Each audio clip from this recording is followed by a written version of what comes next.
Hello, everyone. This is your gracious host, the Stormy Poet. What's up? What's up? What's up? Coming to you live and direct from Fort Worth, Texas, aka Funky Town, and welcome to this edition of the Levels of Love podcast. We'll be discussing and everything relationships. This episode is brought to you by rootofalllove.com, where you can find all my articles and literary work related to the topic. For those of you who don't know, I'm an author, hence the pen name, and a lot of my literary artwork rather that I feature on my various sites and channels will be featured in my upcoming published book coming up here in late 2023. So definitely be on the lookout for that.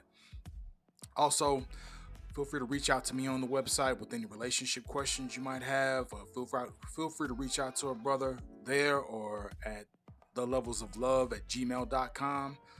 That's thelevelsoflove of gmail.com. So feel free to hit a player up. Anyways, how's everyone doing out there? Very excited to be with y'all here dialoguing with the ladies and gents out there and here to discuss all your inquiries and whatnot. And again, man, I'm really glad to be doing these again, man. I'm glad to have a chance to do these again. I think I said it in the last podcast I did, the last episode, that I'm going to try to do these once a week. So, like I said, I'm back in here to stay. I had to take a little hiatus or whatever, but how's everybody doing out there, man? Great, I hope. Hope y'all are staying a lot cooler than we are here in the Metroplex, man. It is like all my Texas folks know, man. Man, I used to go to the baseball games out there in Arlington, man, at Arlington Stadium, man. I'm a big baseball fan, man. And real talk, I don't know how we did it. I mean, because you were basically sitting in a bowl and there's no air moving through that stadium. Now they got the new stadium out there now. It's got the roof and the air conditioning and all that, man. But we were some true fans, man. We would go out there. I'm talking about on 104-degree days, and that concrete's just been sitting there baking all day, and you just go sit on that, and there's no air moving, and you got a whole bunch of bodies in there, man. It's crazy. So us Texas folks, man, we be having to deal with this every summer. You get used to it, but you never get all the way used to it. You feel me? Plus, man, I'm just getting out the gym, man. I'm just stepping out the gym, dude. I'm trying to get this, COVID weight off. I know a lot of y'all out there can relate, man. I'm trying to get this COVID weight off. This this COVID weight rather has been a beast. I've been straight up trying to lose this for about damn near a year, man. Real talk, man. Because we were working from home those 2 years and doing the remote work thing, and that weight just crept up on a nigga, just out of nowhere, man. I know a lot of y'all out there can relate, man. That stuff right there is no joke. I kind of tried couple of different things, but what I'm doing now, and I just started working back out today. What I'm doing now is actually fasting, man. A lot of y'all probably know about the whole intermediate fasting thing. And I've been trying that, and it's been working very well, man. I've been doing that for about 4 months now, man. I've just been basically skipping on breakfast. And at first, it was very difficult, man. At first, first couple of days, you feel like you about to pass out. I mean, we really just get used to eating 3 times a day. And we just kind of get in the habit, man. We don't really think about how dependent we are on that, but we really don't know how much we really don't need to eat a full 3 times a day, man. It's not really necessary. And when I first started, it's just like I noticed I would crave sugar a lot, man. I'm not really a big sweets guy like that. I mean, I'll eat a piece of candy probably like twice a month. I'm not a big sweets guy. The only thing I really do sweets wise is I drink like Coke, but I only drink Coke for like dinner when I'm trying. I don't even finish a can of Coke. I can't remember the last time I finished a whole can of Coke. I normally end up throwing it away and wasting it. But in any case, man, I've been doing that for about 4 months. This doctor on YouTube, and I'm not gonna say who it is, whatever, like that. A lot of y'all probably know who it is already. But he talks a lot about intermediate fasting. So I decided to try it out for myself, man, and it worked very, very well. And he's basically talking about what Dr. Sebi, the root worker, which was basically what the term that they used to use for herbalist. But basically, that's what he talked about. And a lot of y'all can look up Dr. Sebi if you don't know who that is, man. He was preaching intermediate fasting back when before it was cool. But no, I tried it for about 4 months, and man, I ended up dropping like it's like 40 pounds. I don't really weigh myself like that, but I can just look and tell. I mean, it's crazy, man. It's worked very well for me. I highly suggest it, man. And what I started doing now is actually working out because I wanted to lose all the weight first. I mean, the tummy's hanging on for dear life. I'm walking around here looking like damn me Ruben Studdard from R&B singer from American Idol. Y'all remember that dude? You feel me, man? So I'm trying to get that little weight off, but I'm making it do what it do, man. And I wanted to lose that first and then start trying to build up muscle. So that's what I started on today, and man, I forgot how good it feels to get in the gym, man. It was phenomenal. I loved every bit of it. I'm gonna hate it tomorrow, and I'm over here sweating like the cops done rolled up behind me right now as I speak in the AC. But man, it was well worth it, man. I highly suggest that. All that to say, man, that kind of leads me into what I wanted to talk about today. And the thing I wanted to talk about, the topic I was wanting to discuss with the family today is being single the right way. And that whole story leads into a couple of tips or a couple of points that I wanted to share with everybody on how to be single the correct way. And what do I mean by being single the correct way? I don't mean you should want to be single. If anything, I've just never been one of those people who, this is just me personally, but I've never been one of those people who are like, you need to be happy learning how to be alone. That's just not really my thing, man. I think relationships are beautiful and I think they're magnificent. And I think everybody should want to be in one.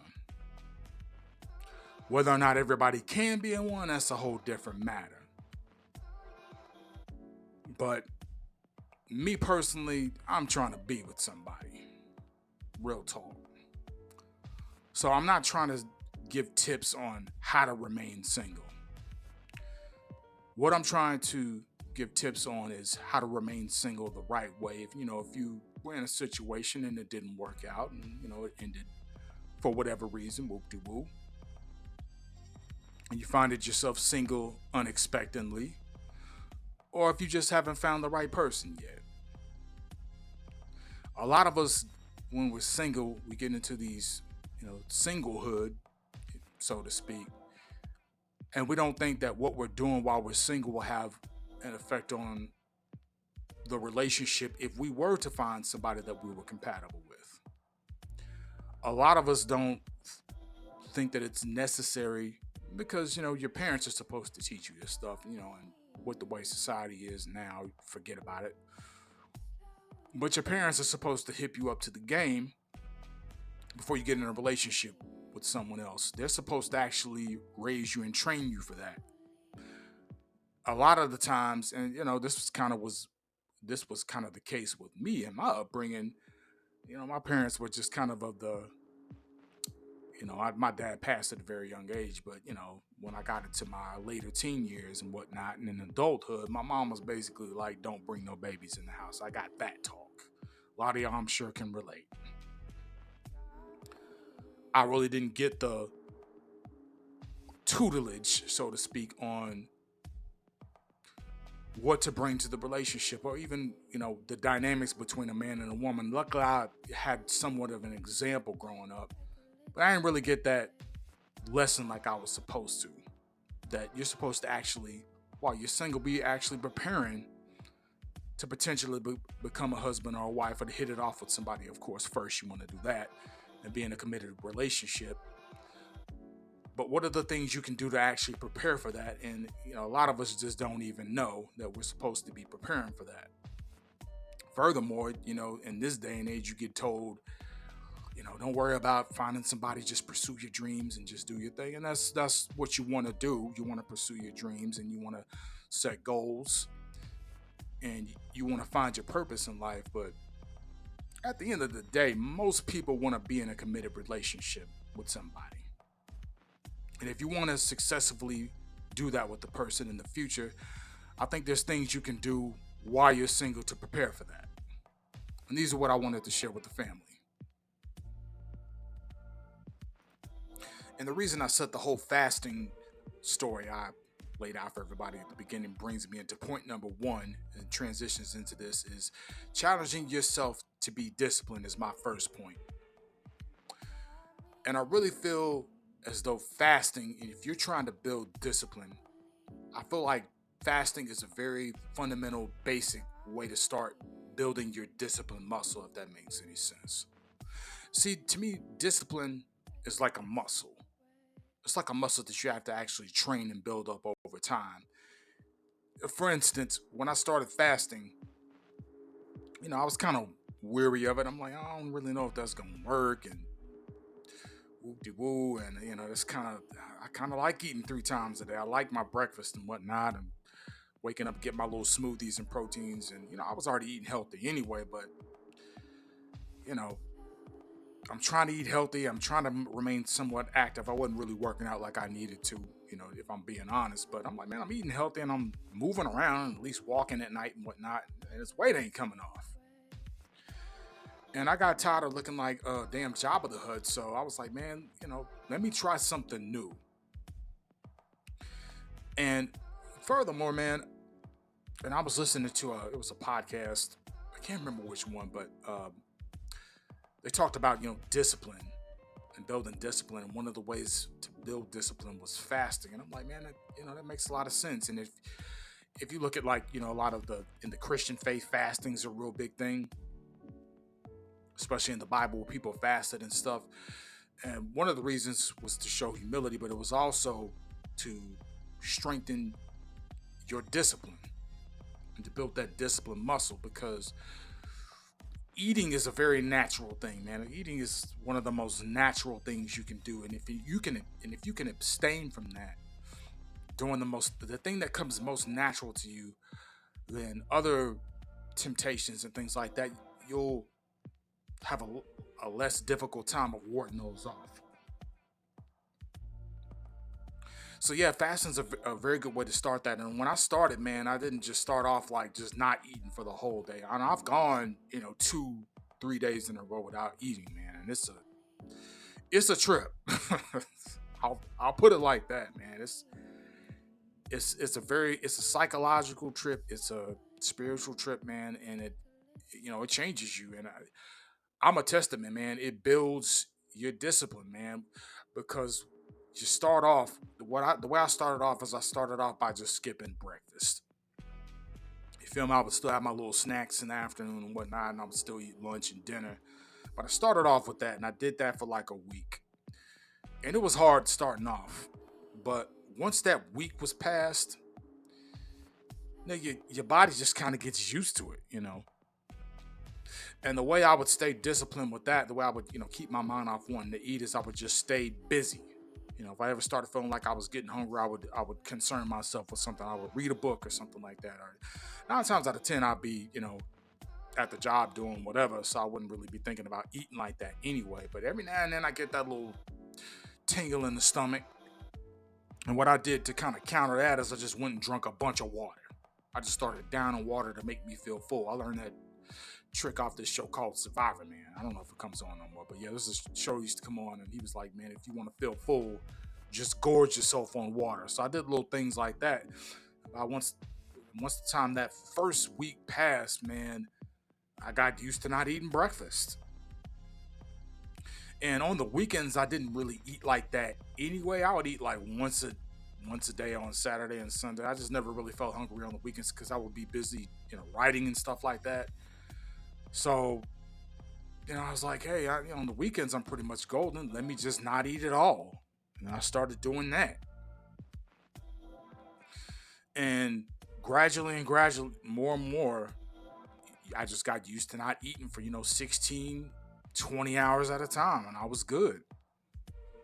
And your body just gets used to it. And, I heard it had a lot of health benefits and things of that nature, which is another reason I wanted to start doing it. But also, man, I wanted to do it just to test myself, to prove I could be disciplined at something. And once I conquered that, it built a lot of confidence in me. And the reason I say to build discipline is because the more discipline that you build, the more standards you will have for the people who will come in your life. Because I brought it back to eating and it being a natural thing. A lot of the times when we're single, man, we get real desperate. We want that companionship. We long to be with others. We want to, not just get something from others, but we want to give too. We have an innate desire to give affection and to want to spend quality time with people and to have that intimacy and that closeness with somebody. And a lot of the times when we go through these stints of being single, we get real desperate and we start just settling for anything. We start dropping standards. A lot of us don't have any standards. So when you start building that discipline, you don't make yourself as vulnerable as you would be if you didn't have any standards. And you start holding standards to people, and you're not as vulnerable as you would be had you not built up that discipline muscle, so to speak. Because the last thing you want to do is be desperate. As much as I say, it's good to be with somebody, and I want to definitely be with somebody, and I know a lot of my listeners do. It's better to be single than to be with the wrong person. And that's not to say to be so picky and to be so, nitpicky and, you know, have standards that are so realistic that you keep the right person out, because there's a balance. But at the same time, the most dangerous thing you can do is to be desperate. And you need to build up those standards, and the way that you develop those standards is by building your discipline.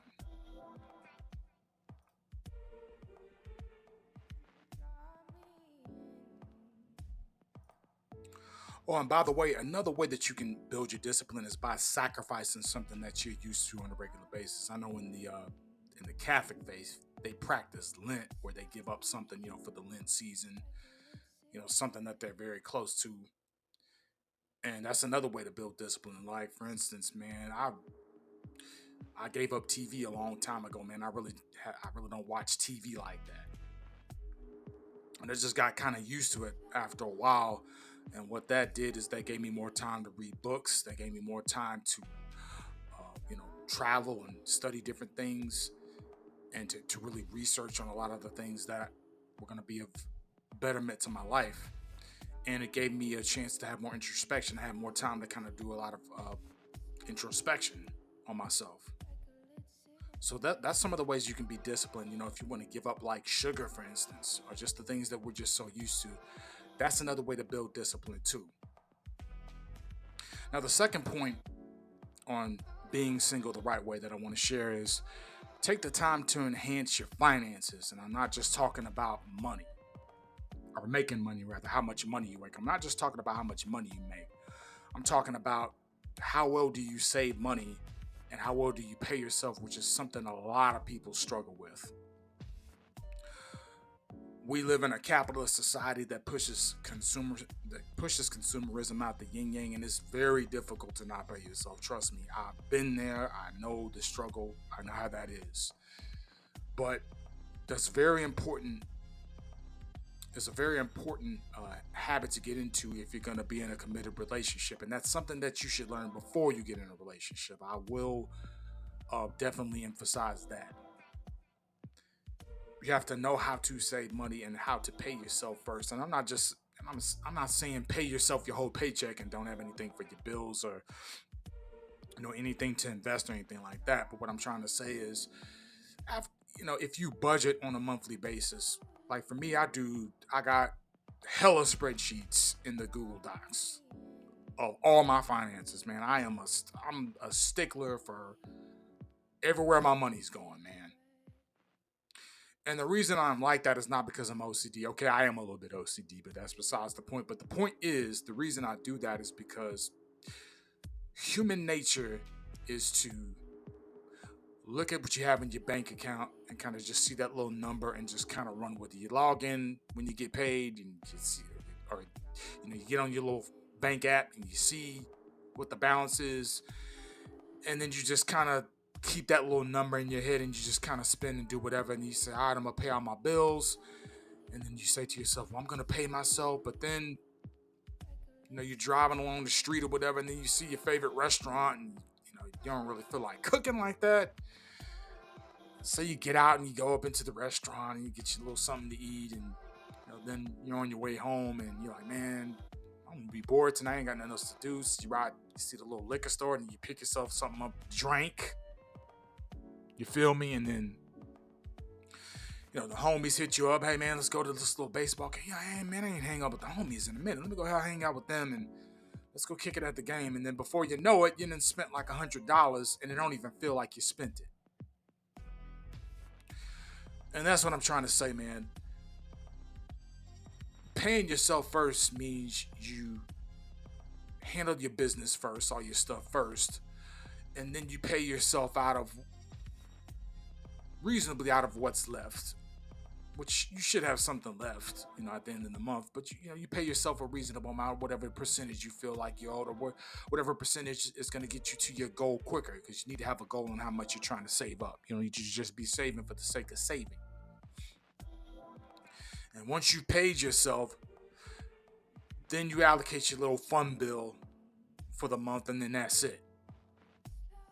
But you got to watch that every day. You got to monitor and document that stuff every day. And I don't really like just relying on my bank to do that. I like to do that myself, man, because it forces me to realize what the true state of my finances are. And that's just me giving an example of how to save money and how to deal with money in a relationship before you actually get one, on being responsible with your finances. And I'm no financial guru, trust me, I'm not. I have not been the best with finances in my life. I'm a lot better in my 30s than I was back then. But it took a lot of screwing up for me to get to this point. And after being in a couple of long-term relationships myself, I'm realizing how important that is. You feel me? Also, doing things like building up your credit while you're single, that's a real big thing. That's a huge thing. As a matter of fact, that's vital. We don't really like to talk about the money component of relationships, but that's a big thing we got to consider. And that needs to be an issue before you get into anything with anybody, because most of divorces, and I know they say most divorces are because of, infidelity, whoop-de-woo, but in reality, most of the divorces are because of finances. Because it's real hard to be happy when the finances suck. People say, I just want to be happy with somebody. It's real difficult to be happy when the finances suck. Trust me, I've been there. There's only so much happiness can do when the finances ain't straight. And that's real talk. And ladies, this is especially pertinent to you guys. And what I mean by that is, I know the expectancy is for the man to be the provider, whoop-de-woo. There's nothing wrong with that. But at the same time, you got to demonstrate to a man that you're not a financial liability. You got to demonstrate to him that you're not reckless with finances either. See, the financial component is not just the man's responsibility. It's the woman's too. You have to demonstrate to him that you're not going to be a financial burden. You can't run up in a relationship with a whole gang of debt and just drop it off and be like, hey, handle this debt. It don't work that way. And again, that's the thing. A lot of parents don't really teach their kids like that, man. That's why a lot of people are lost. And while especially a lot of the women, they're strapped with this, things like student loan debt and stuff like that. They're strapped with all this debt, and they're expecting a dude to come along and just handle all that. You have to be very realistic about your finances, ladies, and you have to demonstrate to him that you're capable of handling the finances. And the main reason, at least to a man, why you need to demonstrate that is because it shows that you value a dollar.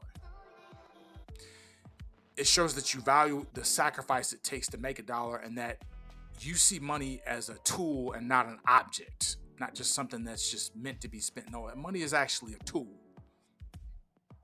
not just an object to be gained. And yes, it's to be enjoyed and everything like that. You're supposed to have fun with your money, but it's not meant to be exploited or taken advantage of. And if a dude's going to come through and financially back you, and have your back like that, you got to show them that you appreciate that.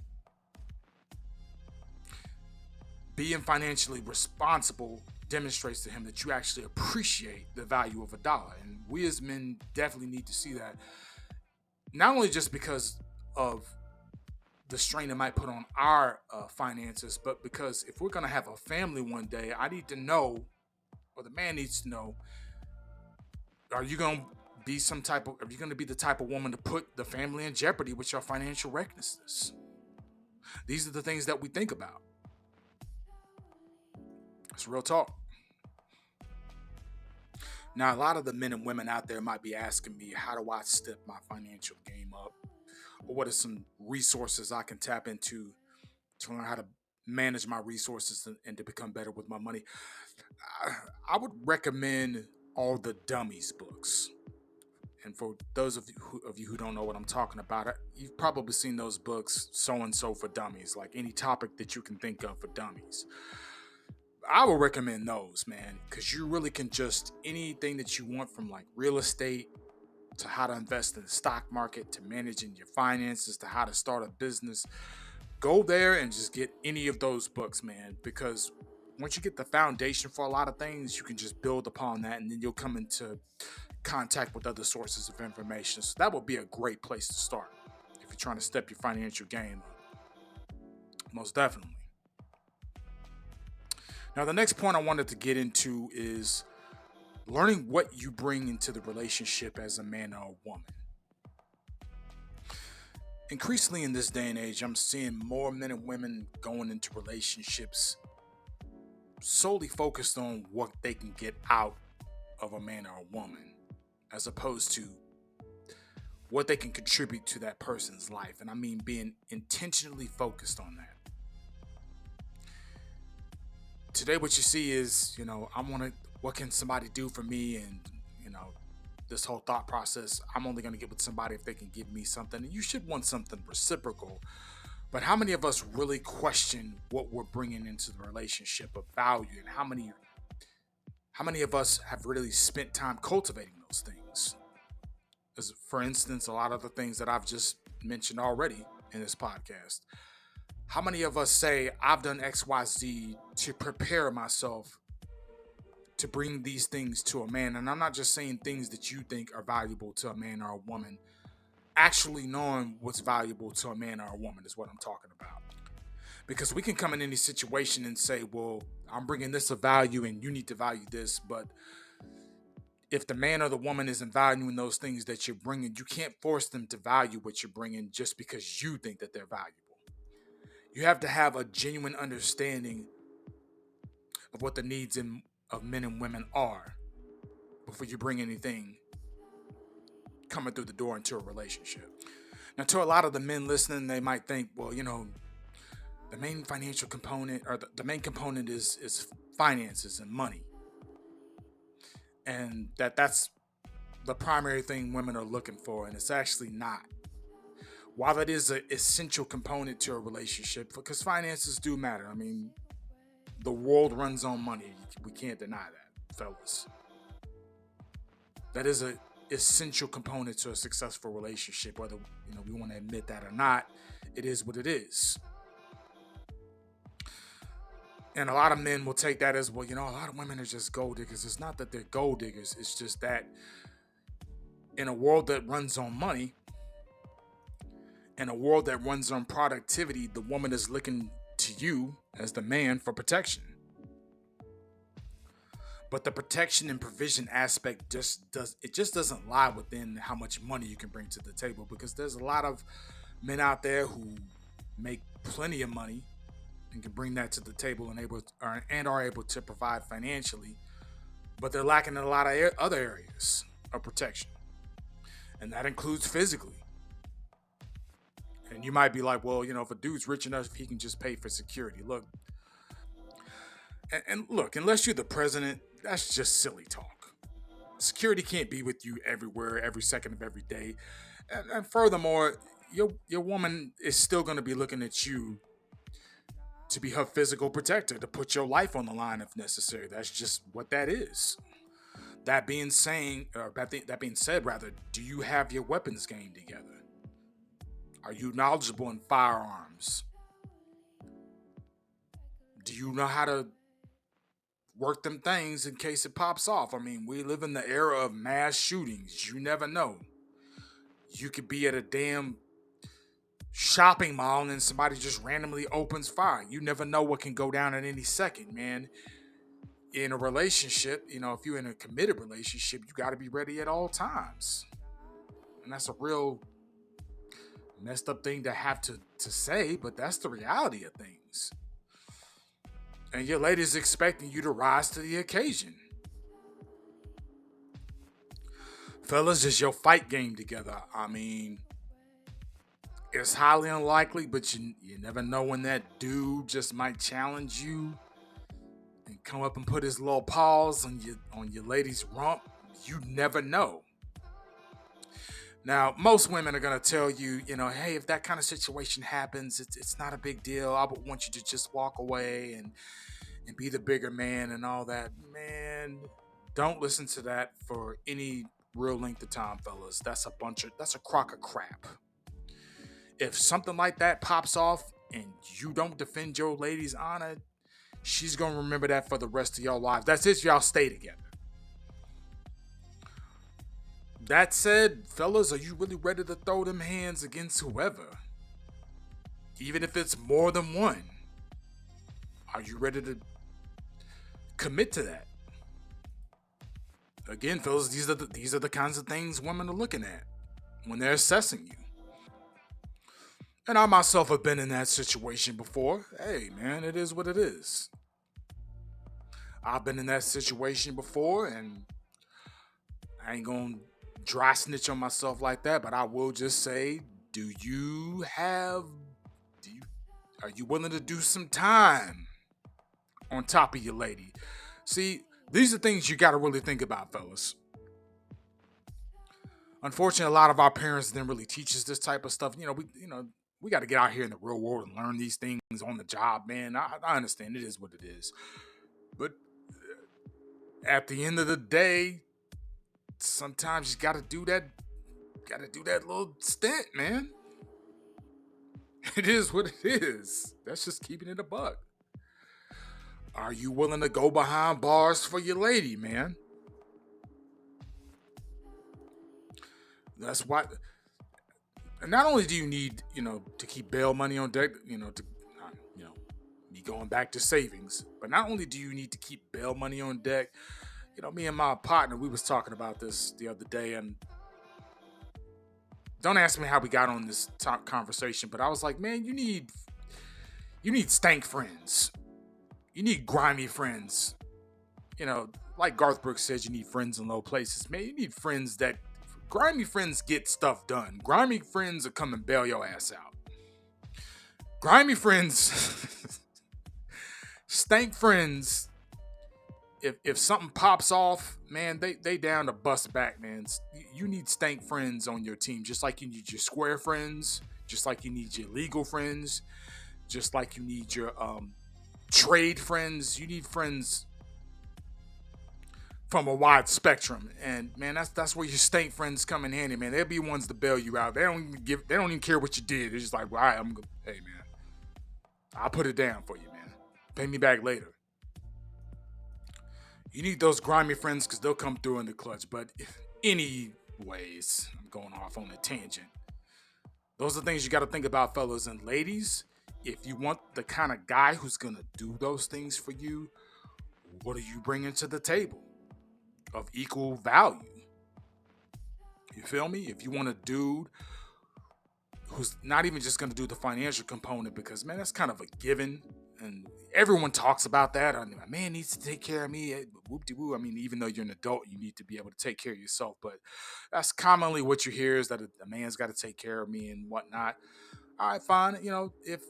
If you're the right kind of woman, a dude has no problem financially backing you, but you got to bring more than just looks, and you got to bring more than I can cook and I can clean. I get so tired of hearing that. When it comes to women, what women think that they're expected to really bring to the table or bring to to a man that's of value, or what they're willing to bring of value to a man, rather. Let me rephrase that. The whole cooking and cleaning thing, that's kind of just the standard thing. And the reason that I say that is because a man can really kind of cook and clean for himself, man. Not unless, and I know dudes are gonna be dudes. Dudes do what we do. I mean, I'm a dude. I understand, but for the most part, we can kind of take care of a lot of those things ourselves. Now, don't get me wrong, we appreciate them so much, ladies, and I talked about that in the previous podcast. So y'all can come through and just kind of add warmth to any space. We appreciate y'all being able to come in and do the little things like cooking and cleaning. We value that. But what I'm really trying to say is, have you really talked to any men and figured out what's valuable to them? Have you really sat and really chopped it up with any men and figured out what do we really want? Like, what's really valuable to us versus what you think is valuable to us? Because I can say, this is to the ladies out there, what's more important to us than knowing how to cook is learning how to cook what we like and learning how to master it.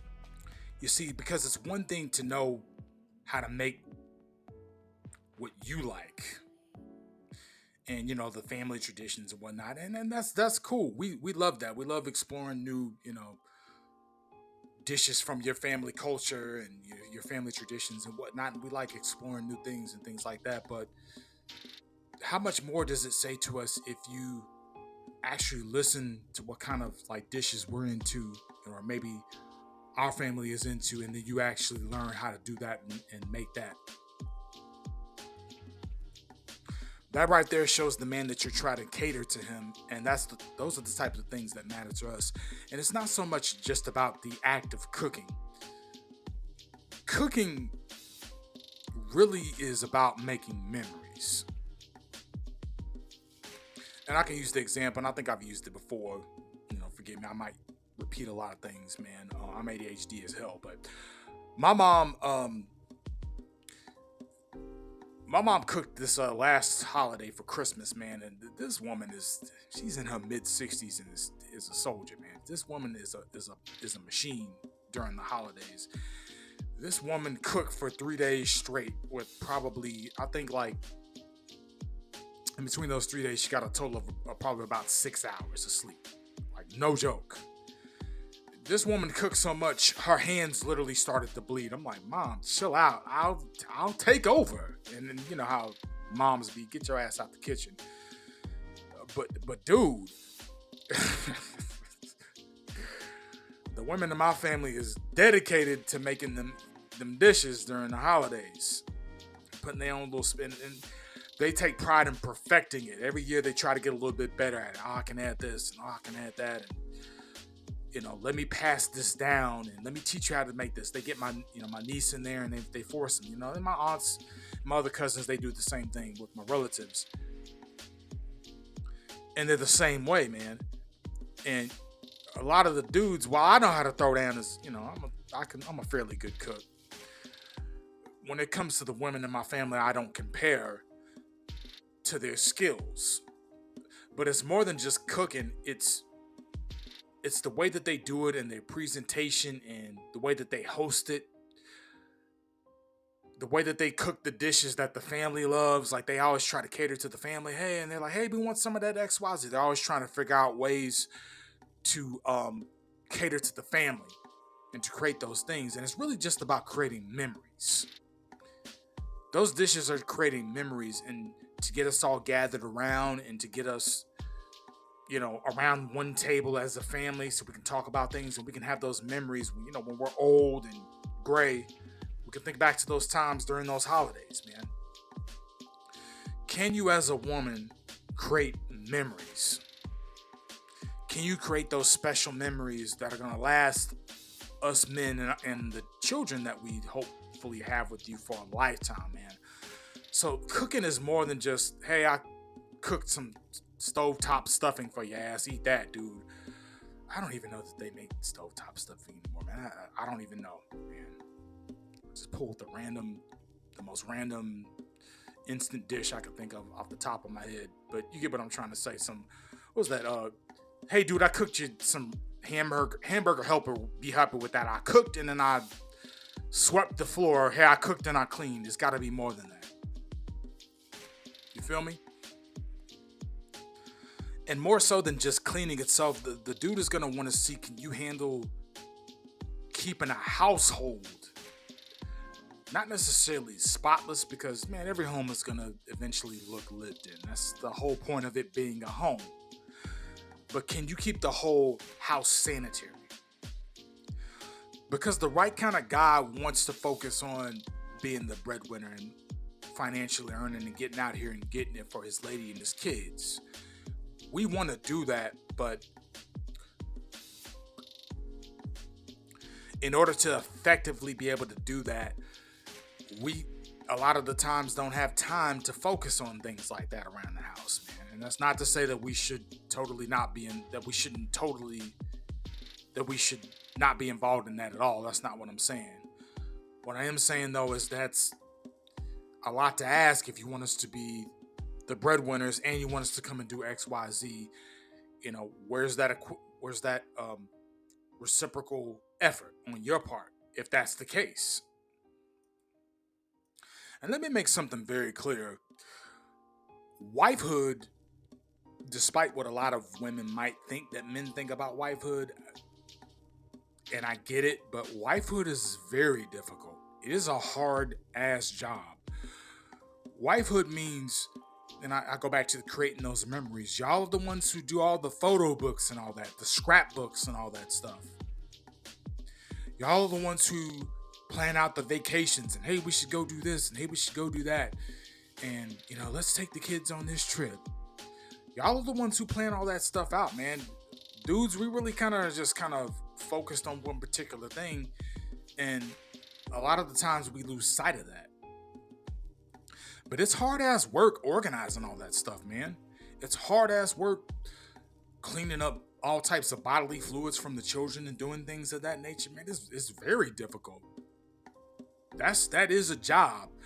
So if you're looking to do a lot of the women out there who are looking to do the stay-at-home mom thing, I mean, that's cool in the game, but recognize what you're getting into. It's not just, I'm going to sit around the house and look pretty and burp the babies a couple of times. No, it's a lot of work that goes into it. It's a lot of work that goes into it if you're expecting a dude to provide for you, to physically look good, to have an awesome personality, to put his life on the line for you, and to never stop doing that and to never stop improving. I mean, you're going to have to put in some work. So that's what I mean in terms of what are you bringing into the relationship also. And both to the men and the women, these are things you got to learn. You got to study these things before you go into a relationship. You know, I've often said, you know, before you can drive a car, you have to get a license. You have to actually train to get that license. Before you can do a lot of things of importance, you have to go get like a certification or a license for it. If you want to do a particular job, you have to go to college and get a degree for it. For example, marriage is one of the only things where it's literally the most important decision you'll ever make in your life, and there's no required training for it whatsoever. Which is the silliest damn thing I can think of that a society can consider as the norm. It literally makes no sense. So now you got to actually study for these things. You got to prepare for it. And like I said, I know a lot of us didn't have parents who really told us these kinds of things, but these are the things that you got to look out for going into a relationship. And you have to actually look at how can I compliment a man as a woman, and how can I compliment a woman as a man with my being, with my very biology, but also how can I compliment them emotionally? How can I compliment them spiritually and psychologically? These are the things that you have to really study, and you have to go read books about it. You have to actually invest in learning about it. Most people just go into stuff and they just say, screw it. We just gonna freestyle. If I like their personality and everything clicks, then you know it is what it is. Most people don't do any kind of preparation to get in a long-term relationship, which is very sad. Which is why the divorce rate is like 80 something percent now. It's crazy, man. It's crazy and it's very, very sad. Now, the next thing I want to get into, which is the fourth point on my list, is getting your health game in order. And this one's going to be pretty straightforward. But as common sense as it is, I mean, we live in a country, man, and I'm not even just going to say a country. I mean, most countries around the world have pretty much been westernized in terms of diet and health practices and things like that. But getting your health game in order means not having any bad habits like, smoking or drinking and things of that nature. Me personally, man, and no disrespect to my smokers out there, man, I won't even give a woman the time of day if she smokes anymore. There was a couple of situations back in the day where I kind of looked past it. I'm like, I kind of went into it like, all right, man, secretly I'm gonna try to get this lady not to smoke no more, and I'm gonna work my magic, and I'm gonna try to throw in those subtle subliminal hints that, hey, smoking is bad for you and blah blah blah. I was trying to be a little like subliminal PSA commercial and shit. I tried it, man. I tried to bear with it. I tried to, put up with it, but man, it's just too much for me. Just that smell gets in everything. I mean, it just lasts for days. And, Texas allergies already whooping my ass. I don't need no more allergens or irritants added into the mix. Smoking is just not the business. Now, if you do your little recreational thing, I mean, I get it, man. I still ain't a fan. I can't remember the last time I smoked anything but some candles. I lit some candles at the house, and I might have smoked some incense, but that's about it. But anyways, that's not a diss to my listeners who blaze up every now and then or whatever. But the reason I say that is because the reason I'm not in favor of that is because, man, first of all, my pops used to smoke like a pack and a half a day, so I grew up hating that. But second of all, man, if I'm with you and I'm in a relationship with you, I want you to be around as long as humanly possible. And, stuff like that I see as potential health problems in the future. Like, if we do last long term and we have a family and whatnot, then, if you have, heaven forbid you get some type of chronic disease because of that burden's going to be on the family to take care of that. You feel me? Same thing with drinking and stuff like that. Same thing. You feel me?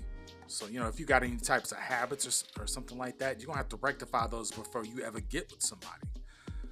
A lot of people don't like to admit that. A lot of people are like, well, they should just accept me as I am. And that's a crock of nonsense. Because what you do to yourself health-wise and how you treat yourself health-wise while you're single actually does matter to the person that you are going to fall in love with in the future. You got to think about things like that. Your choices just don't affect you. They affect your future relationships. So let's say you do meet the love of your life. While you were single, what you were doing is going to have an effect on that person. That's how interconnected we all are. We don't like to think of ourselves like that. We like to think of ourselves as individuals. And, what I do, it doesn't really bother anybody else. What's wrong with it if it's just me? No. The choices you make have effects on others. And I'm not just talking about your immediate family. I'm talking about the potential partner that you may meet, your lover. And I'm also talking about business partnerships and things like that. But this is the podcast about relationships, so we're gonna stick to that. But yeah, it has long-reaching effects on what you do to yourself. That's why exercising is very important. And, I started off the podcast talking about my health regimen and things like that. Man, I'm trying to get better. I'm trying to get better for me more than anything, man. I want to look fly. I don't want to look like I don't want to look like Ruben Studdard no more. I want to get back to how I used to look, man. Real talk, man. I like looking fly for myself. I like being in shape because it feels good to be in shape. It feels good to take care of yourself. After I hit the gym, I hadn't felt that good in years, man. And I just kind of put off doing what I needed to do. I was so busy writing in my book and doing things like that. I was taking that for granted. I wasn't sleeping like I was supposed to. But man, I gotta tell you, man, the past couple of nights I done slept better than I have in years. And a lot of the times we forget how good our bodies can make us feel when we take care of them. And the better we feel, the better we can treat someone else.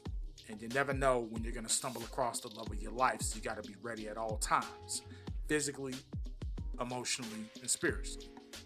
Also, becoming knowledgeable of your health and what you put into your body is extremely important. That's real talk. I'll probably use this story a million times, so bear with me, family. Look, I repeat a lot of stuff. Bear with the brother. I'm trying my best not to. I don't want to keep hitting y'all with the same thing over and over again. But I always share the story about me being gluten intolerant, which basically means I can't eat anything with wheat. And for years and years, I was sick, and the doctors didn't know what was wrong with me, and they ended up finding out, or I ended up finding out and ended up informing them, rather, that, hey, man, every time I eat these crackers, a brother gets sick up over here. And I basically found out I couldn't eat it anymore, and so I had to kind of switch my diet up. I had to become very cautious about the types of things that I actually put into my body.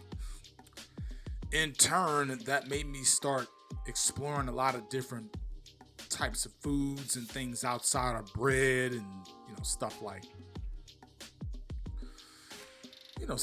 pastries and a lot of the products that we buy that have a lot of thickeners in them. Because basically a lot of products use wheat as a thickener, just like you would use flour as a thickener to thicken a soup or something like that.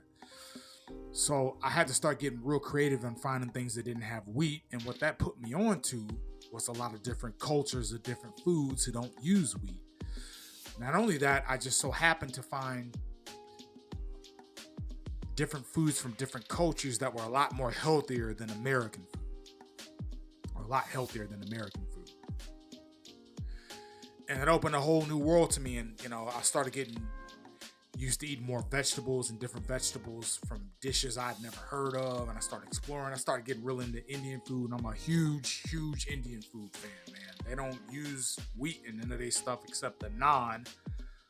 Got real big into that. And then I learned, the actual spices and stuff that they use in a lot of their food are anti-inflammatories. So then I started learning how many delicious things there are that don't have to necessarily be unhealthy. And the more that I would explore, the more that I would find out or be exposed to these different cultures, the more I wanted to learn. So that's how I came across like Greek food, for instance. Then I came across Japanese cuisine. Then I came across, Afghan cuisine.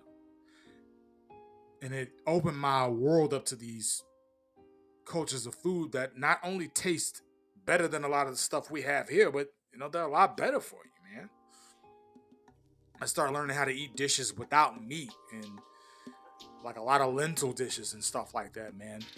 But all that to say, becoming more knowledgeable about what you put into your bodies, it doesn't have to be this long and dreary and this just tedious thing that's gonna deprive you of taste and flavor or anything like that. As a matter of fact, man, it adds to your life, man. There's so much stuff out there that you can do that's healthy for you that doesn't have to be a burden. Real ass talk. And when you get into a relationship with somebody that you care about and somebody that you're trying to be with long term, you can share this knowledge with them and enrich them and enrich their lives. It's been women that I've dated, I've exposed them to this type of food, and I've shown them these different types of experiences, man, that makes you interesting as a man.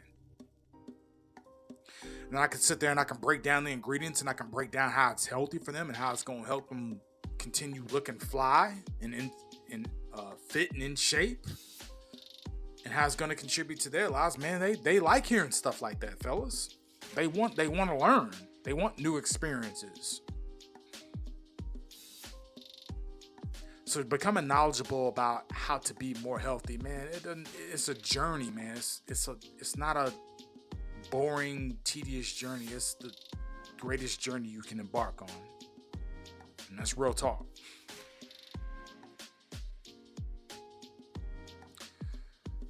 Now, the final point I'll hit on in this edition of the Levels of Love podcast is, and it's my fifth point, is performing unapologetic introspection. Now, what does that mean? Basically, in a nutshell, that means willing to examine yourself unbiasedly, which is pretty much impossible, but I'll include that in what I'm trying to say. But basically, that means examining yourself unbiasedly and being willing to admit your faults. And the reason I included this last is because it's the hardest thing for any of us to do. And I'm speaking from self-experience, real talk. And a lot of people would be like, in response to that would be like, well, I have no problem with doing that. I'm honest with myself, and I'm willing to look in myself and change things, that I need to change in order to become a better person. That's a bunch of nonsense. Want to know how I know? When was the last time you just really sat down to yourself and said, you know what, I'm really kind of a crappy person? I have attitude problems. I have problems with being impatient. I kind of think highly of myself and undeservingly high of myself. When is the last time you said, man, I really don't take people's feelings into consideration?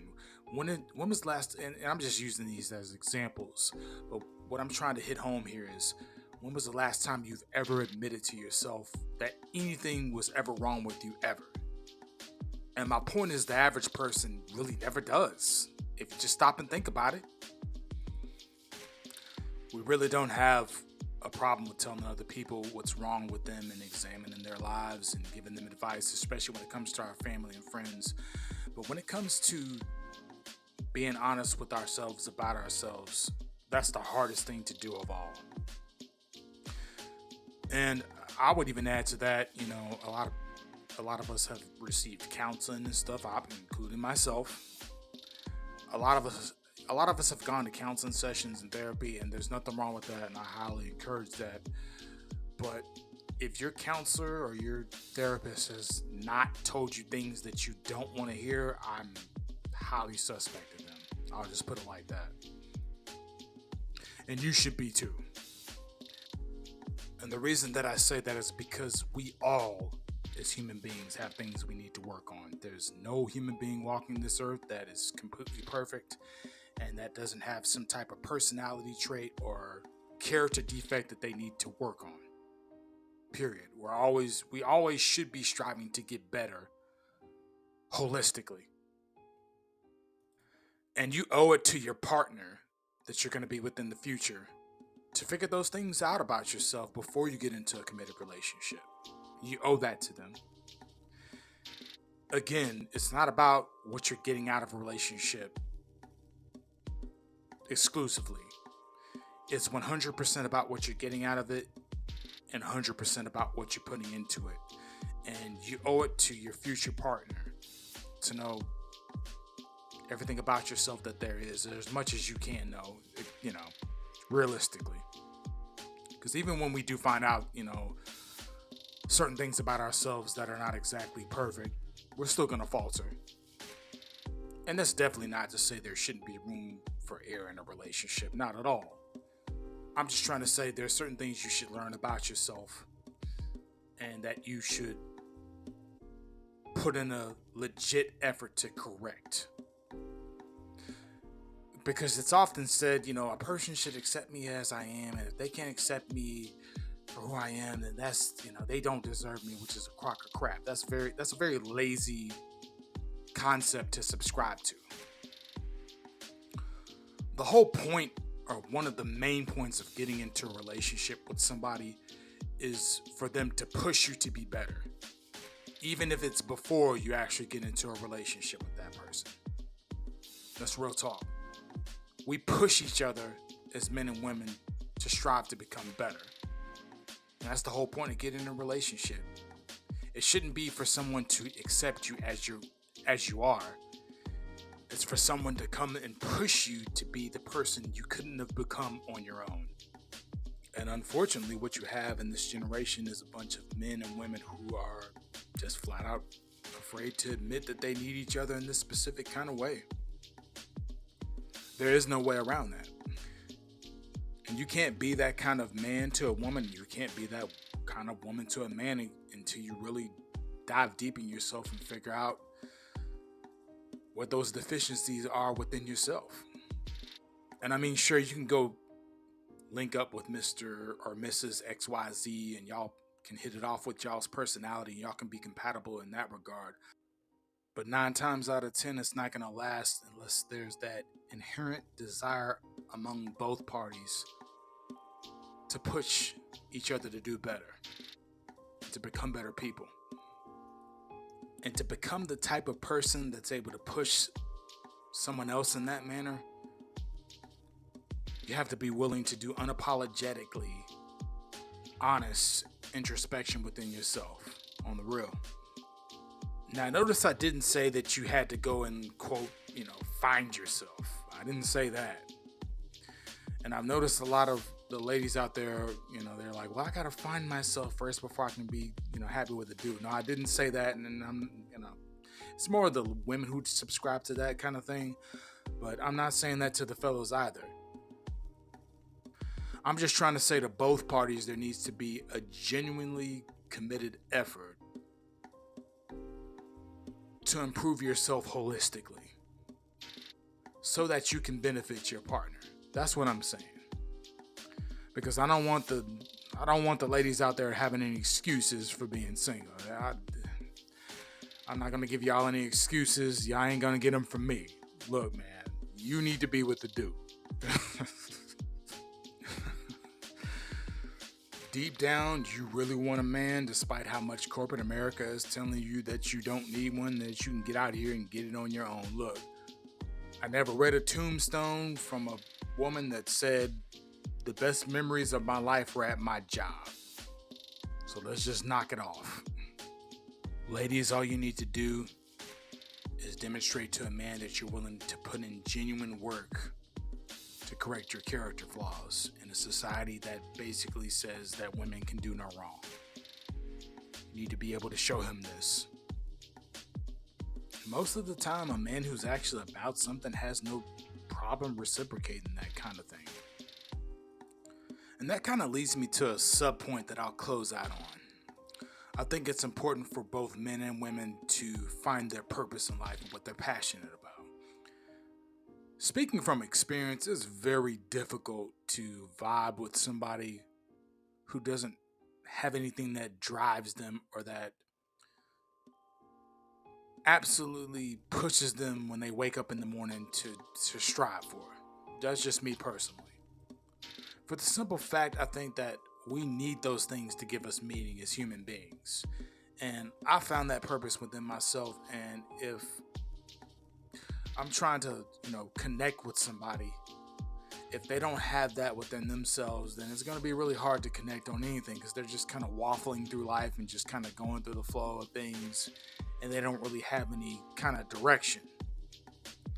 If you're someone who's driven and you know where you're going and you have a purpose in life and you wake up every day and you're committed to it, how can you really connect with someone who isn't on that same plane, man? It just kind of doesn't work. As much as we like somebody for their, personality or whatever, it all comes down to what drives that person. If they're not passionate about something, y'all really can't relate on anything, on the real. But on the real, beyond that, I think as you're going down that path, pursuing what you feel like you were put here to do, I think that's when you meet the person that was meant for you. I think the more you try to pursue the person that was meant for you, the more that it evades you. And that's just speaking from experience.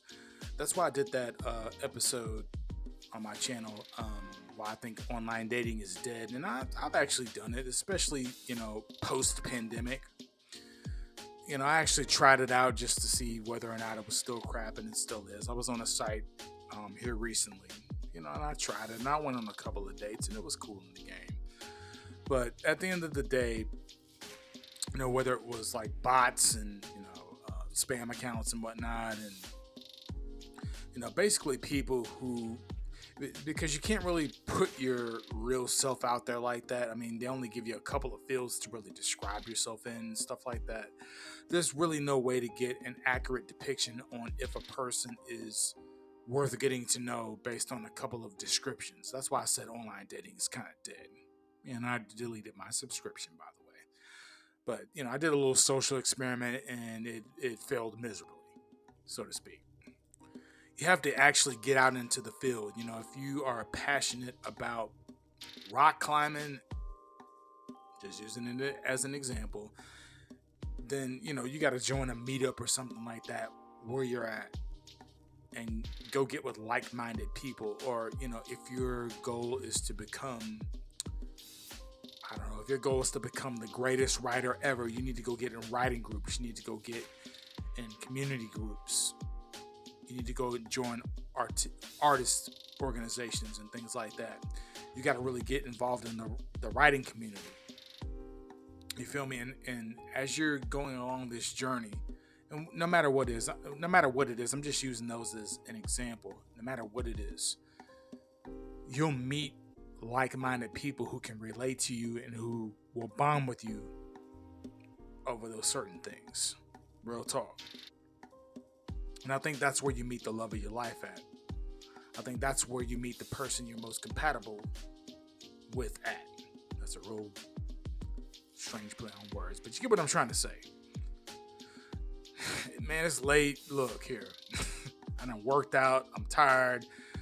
Forgive her, brother, but you get what I'm trying to say. I mean, speaking of which, if you're at the gym, man, you're trying to get in shape. I was in the gym earlier, and I met this nice young lady, and hey, I wanted to know her workout regimen. I wanted to know her diet regimen. She was looking very fly, and I asked her, you know what I'm saying? And I just think when you submit yourself to those goals, when you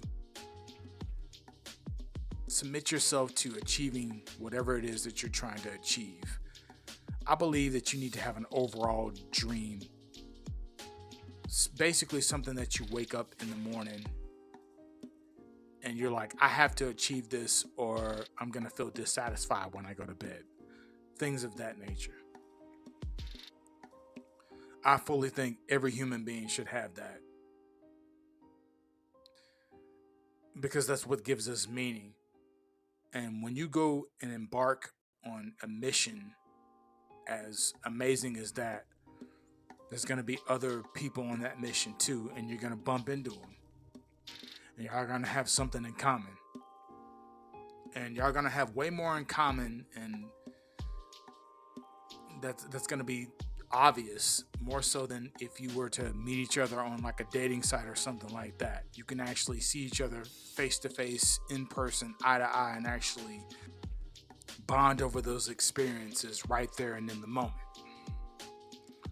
That's how true, genuine, meaningful, impactful connections are actually made between two parties. That's the natural way, and that's how it should be. And quite frankly, there's absolutely no substitute for that. A lot of people, while they're on this journey, they say, well, I can't be with anybody right now, and I need to just focus on this journey, and I need to just turn down anybody who's trying to actually commit to me and whatnot. And that's the biggest mistake that you can actually make. You should be focused on your journey of finding yourself and fulfilling your dream. That's actually commendable. But at the same time, the people that you're actually going to be compatible with can only meet you on that particular journey. And they're going to be there And when the right person arrives and comes into your life, you need to take advantage of that. You don't need to put that off and take it for granted and say, well, when I get X degree, XYZ degree, or when I go and I accomplish this certificate, or once I accomplish this goal, then I'll be ready to settle. You can't do things like that. Life is precious. If there's someone of value that is interested in you, and y'all are on similar paths, and not even if y'all are on similar paths, if y'all are equally passionate about pursuing your dreams, and they present things in themselves that you can appreciate and vice versa, then commit to that person. Don't be so selfish and just say, well, I have to pursue my dreams and I can't make time for anybody else. Man, you'll go through your whole life doing that. And when you look back on all those things that you pursued, you'll understand I should have committed to that person while we were striving to achieve our dreams together, because we could have complemented and bettered each other. As opposed to, I want to do this all on my own and get all the credit, and I don't want any help. And look at how good I did all by myself. That's not what life is about. Life is about sharing experiences with someone you're committed to and growing alongside one another. Well, oh man, I did not mean to get this deep, but at the same time, I did mean to get this deep because that's what I do. Hey, at certain times we got to get knee deep often into certain topics, and that is what it is. My goal is just to bring the family the information that's constructive to help them make their lives better, whether it hurts or whether it feels warm and bubbly inside. It is what it is. In any case, I hope these 5 points were able to help all of y'all out. It's been a pleasure distributing this information to you all, man. Like I said, I miss these and I miss y'all.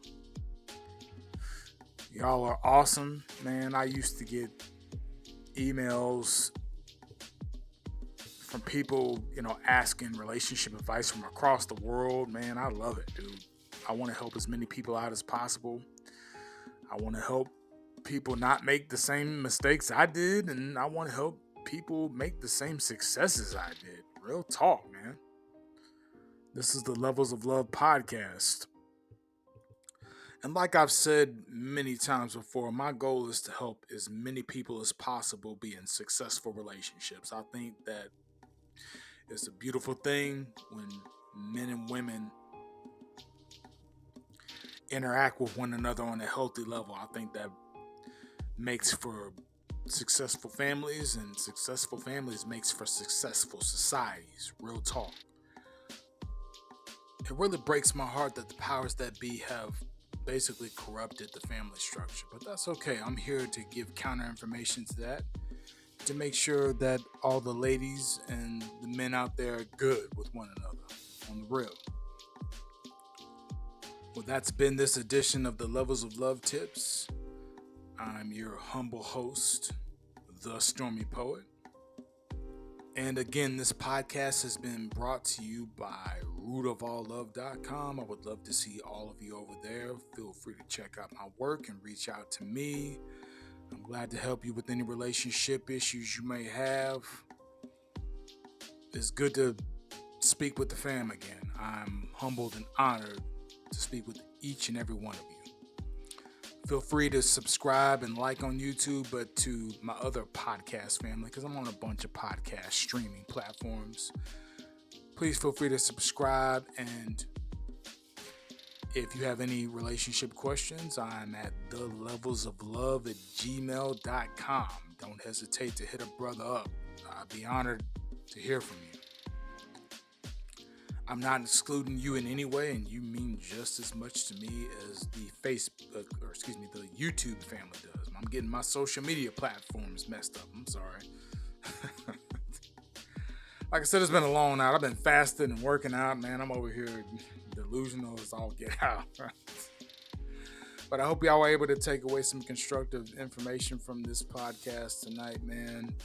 It's been a pleasure chopping it up with all of you, and thank you so much for taking time out of your day to listen to the Levels of Love podcast, and I hope you'll join us again.